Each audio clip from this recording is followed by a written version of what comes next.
Estão encerradas as perguntas. Sim. Não, só fazer, até corrigir uma questão ali que foi perguntada dos excessos dos estados, né? Acho que isso tem que ser avaliado caso a caso, né? Existe uma preocupação do governo federal com o direito das pessoas, né? Existe uma preocupação, por outro lado, de controle da pandemia e manutenção da economia e circulação para a questão de renda, de empregos e tal. Acho que é uma questão que ser avaliado caso a caso. Eu vou colocar um exemplo que passou ali no âmbito do Ministério da Justiça e Segurança Pública com preocupação. As restrições que vários estados colocaram ao transporte interestadual de passageiros. Até se entende, né, essa medida, o motivo dessa medida, para evitar que, eventualmente, por exemplo, um estado como o Maranhão, um estado como o Pará receba alguém com infectado de outro estado. Né? Por outro lado, nós vimos muitas situações complicadas de brasileiros que, por exemplo, trabalhavam em São Paulo e, por conta da pandemia, queriam voltar ao seu estado onde estava a sua família, para ficar junto com a família. E, no entanto, encontravam restrições nesse transporte interestadual. Então, acho que essas restrições têm que ser muito bem ponderadas, muito bem refletidas, né? Embora nós entendemos aí os propósitos dessas medidas, isso tem que ser muito bem ponderado, mas tem que ser visto situação por situação. Não é possível fazer um juízo abstrato sobre essas restrições no presente momento. Mas o governo federal está atento a essas questões. Acho que isso é extremamente importante e também a necessidade de conter a disseminação da pandemia do coronavírus. Está encerrada esta coletiva de imprensa. Agradecemos a todos. Lembrando que a seguir será realizada a apresentação e coletiva técnica do Ministério da Saúde.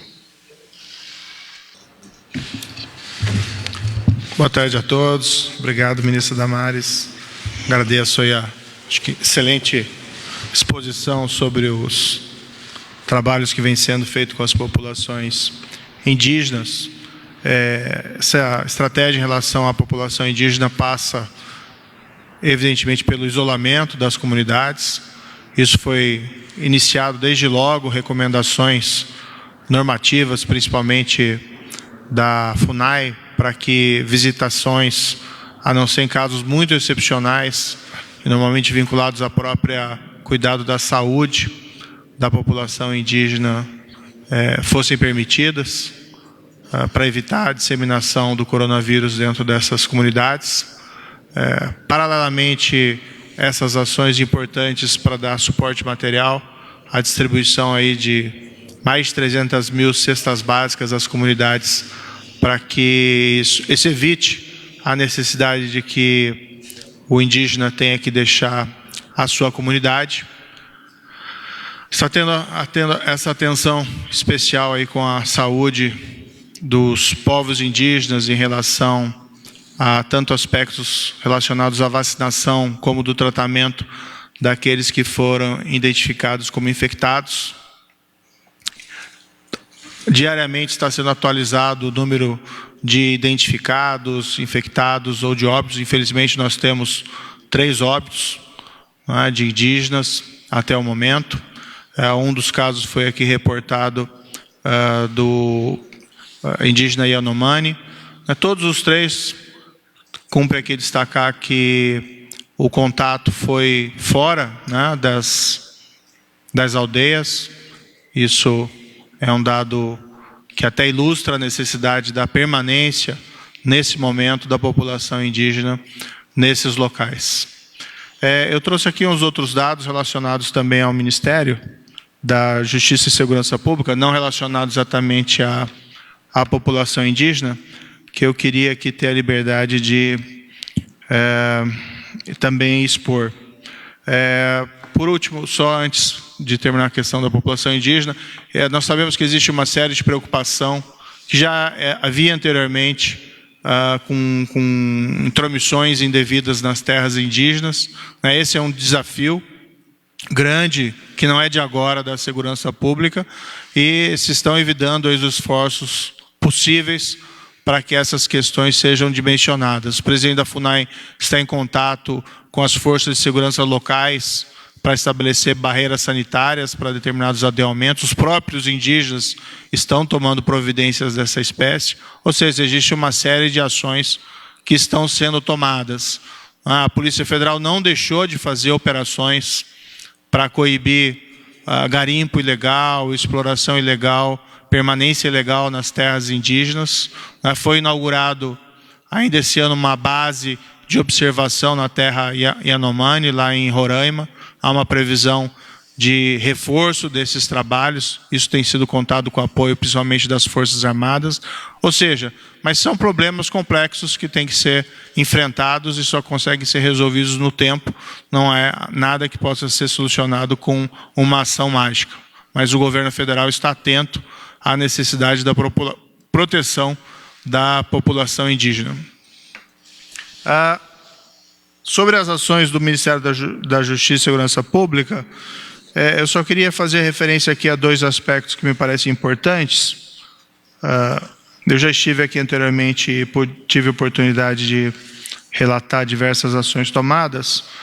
Uma delas é especialmente importante para a comunidade da segurança pública, que é a aquisição pelo Ministério da Justiça de equipamentos de proteção individual, destinados tanto às forças federais, como também, na medida do possível, para as forças estaduais. Então, tem uma série de previsão de aquisições em andamento, e, igualmente, seja diretamente pelo Ministério da Justiça, seja em conjunto com o Ministério da Saúde, para que nós possamos também proteger os nossos profissionais da área de segurança pública. É certo que numa crise dessa espécie, a preferência é do profissional da saúde, né, ele que está na linha de frente, mas também o profissional da segurança pública tem que trabalhar com a proteção necessária para que nós evitemos aí um abalo na segurança pública com uma disseminação do coronavírus perante ela. Isso seria extremamente ruim aí para a manutenção do cenário de segurança. Também aqui vale mencionar que o governo federal tem um plano nacional de segurança pública, tá? Que está em constante elaboração e modificação, segundo a dinâmica dos fatos. Esse plano tem sido construído no âmbito do Ministério da Justiça, juntamente com as secretarias de segurança pública estaduais e do Distrito Federal, ou seja, não é um plano unilateralmente estabelecido pela União. Tá? E ele prevê os diversos cenários possíveis que podem reclamar a ação das forças de segurança. Então, existe aí uma ação importante sendo desenvolvida para nós estarmos preparados para toda e qualquer contingência. Um dado também relevante aqui a ser referido, o Ministério da Saúde, e aqui um agradecimento especial, externalizou a sua posição na nota técnica número 11, 2020, da Secretaria de Atenção Primária à Saúde, sobre a utilização dos testes rápidos, tá? Os protocolos tanto direcionados para os agentes da saúde, mas igualmente aos agentes da segurança pública. Então, esses testes rápidos que têm sido disponibilizados aos estados e aos municípios, isso é importante destacar, que, claro que eles têm a autonomia da utilização desses testes, mas é apontado uma preferência da utilização para os profissionais de saúde, para os profissionais da segurança pública. Tá? Então, fica aqui o registro do meu agradecimento ao Ministério da Saúde. A situação carcerária não tem muitas atualizações desde a última vez que eu vim aqui. Ainda é uma área, uma população que, embora vulnerável, nós temos uma preocupação com a disseminação da doença na população, todo um isolamento próprio da população carcerária que a protege em relação ao restante da população. Mas, infelizmente, tivemos, desde a última semana, 3 casos confirmados, né? Um no Pará, até um preso que saiu em saída temporária e, retornando, apresentou sintomas e depois identificou que foi infectado, foi colocado em prisão domiciliar em seguida. Um preso no Ceará e um preso no Distrito Federal. Esse preso no Distrito Federal, infelizmente, né, pela identificação tardia da doença, é possível que tenha infectado outros 20 presos. Isso deve ser objeto de comunicação oficial pelo Distrito Federal ainda na presente data.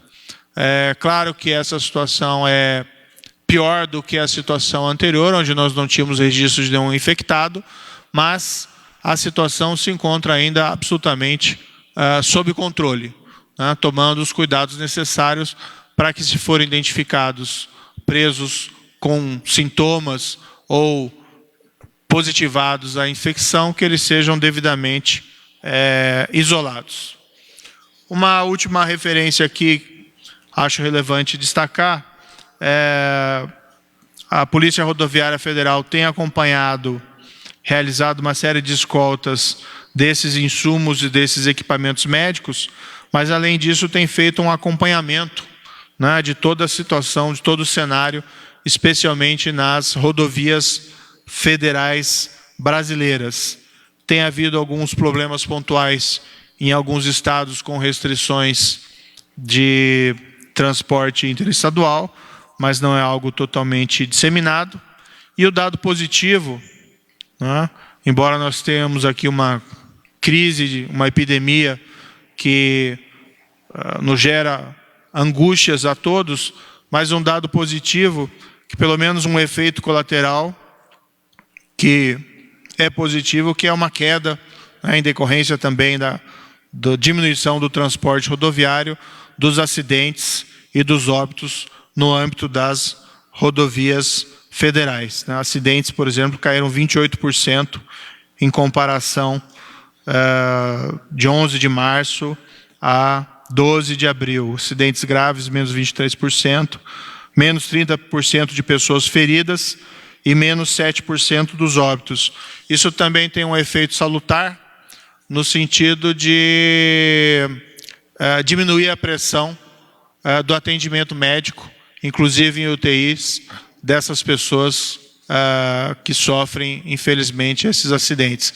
É claro que essa queda, a causa dela não é assim tão alvissareira, porque o motivo principal é a diminuição do tráfego nas rodovias, mas pelo menos algo positivo desse cenário. Bem, são essas algumas referências específicas aqui. Só no microfone, por favor. Pergunta só no microfone. Não é o momento de pergunta. Rodovias federais. Rodovias federais. Rodovias federais. Bem, é isso. E eu agradeço aqui a exposição da ministra Damares, que foi bem detalhada sobre a questão da população vulnerável, e louvo aí o trabalho que o Ministério da Mulher e Direitos Humanos está fazendo nessa área para atendimento dessas populações. Obrigado. Abriremos, então, para as perguntas. Primeira pergunta, Júlia Lindner, Estadão.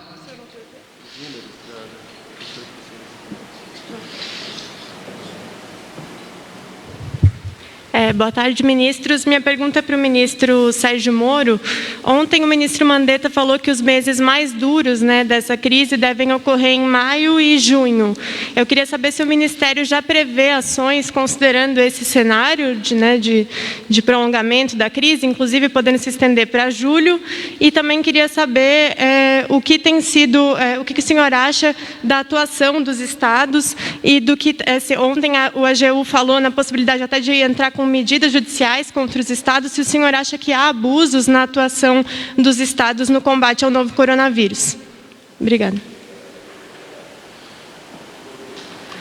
Sobre os cenários no aspecto da saúde, evidentemente essa é uma questão que deve ser dirigida aí aos técnicos, ao Ministério da Saúde. Eu não saberia responder. O que existe no âmbito do Ministério da Justiça e Segurança Pública é uma preocupação com os reflexos dessa pandemia no âmbito da segurança pública. Então, esse plano é elaborado tendo presente uma série de cenários possíveis, não necessariamente prováveis, em relação às consequências desses eventos. Uma questão que ainda nós não temos como conclusiva é por exemplo, se a atividade criminal durante essa pandemia, o que vai acontecer com ela? Ela vai ser reduzida? Ela vai aumentar? Nós temos recebido estatísticas dos estados que são contraditórias. Em alguns estados há uma queda, e em alguns estados há um incremento. A nossa preocupação é deixar a segurança pública continuar funcionando e, por outro lado, nós nos prepararmos para eventuais novos desafios que surjam nesse contexto. Então, veja, por exemplo, hoje até houve uma prisão que já foi notificada pela imprensa, uma prisão importante realizada no exterior pela Polícia Federal, em conjunto com outras polícias internacionais, a DEA e a Polícia de Moçambique, de uma grande liderança criminosa. Então, nós continuamos trabalhando, mesmo com as dificuldades decorrentes do coronavírus. A segurança pública é uma atividade essencial. Em compensação, nós temos recebido de alguns estados a informação de uma queda expressiva de crimes patrimoniais, ou pelo menos uma mudança de parâmetro. Nos dados estatísticos que nós temos, diretamente, por exemplo, da Polícia Rodoviária Federal, a informação é também uma queda, roubo de cargas. Roubo de cargas caiu 19%, se nós formos comparar o mesmo período do ano passado, 11/3 a 12/4 desse ano. Roubo a ônibus caiu menos 49%. Isso pode ser atribuído também à diminuição do tráfego nas rodovias federais, o que gera também dificuldades logísticas e de planejamento a esses próprios criminosos. Por outro lado, isso no mundo tem sido falado, um risco de incremento de crimes de outra natureza, como crimes cibernéticos. Nessa perspectiva, para prevenir o incremento dos crimes cibernéticos, em especial relacionados ao auxílio emergencial do governo federal, nós criamos aí nós estamos direcionando a ação da Polícia Federal para uma atuação mais proativa, juntamente com a Caixa Econômica e com o Ministério da Cidadania, para prevenir que esse importante instrumento de transferência de renda seja submetido a fraudes aí por pessoas inescrupulosas nesse momento. Então, esse plano está sendo construído com base em vários cenários, e nós estamos num mundo novo, porque nem nós, nem o mundo inteiro ainda tem presente exatamente quais vão ser as consequências da pandemia em relação à segurança pública e à atividade criminal. A nossa preocupação principal é manter a segurança pública ativa, os policiais aptos para realizar o seu trabalho e a continuidade do trabalho deles ainda com limitações. E no que nós temos conseguido apoiar as ações na área da saúde. Isso tem sido feito não só no governo federal, mas também por vários governos estaduais que têm envolvido a polícia em atividades, por exemplo, de higienização ou de alguma escolta de transporte de medicamentos e insumos médicos, enfim. Há uma reinvenção nesse cenário momentânea da atividade da segurança pública. O senhor acha que tem abuso nos estados, como já foi falado por você? Olha, acho que não cabe a mim fazer esse tipo de avaliação, nós temos conversado com os estados para elaborar planos de segurança, pensando especialmente aí a questão da atividade criminal tradicional, tanto também no âmbito aí do ambiente penitenciário.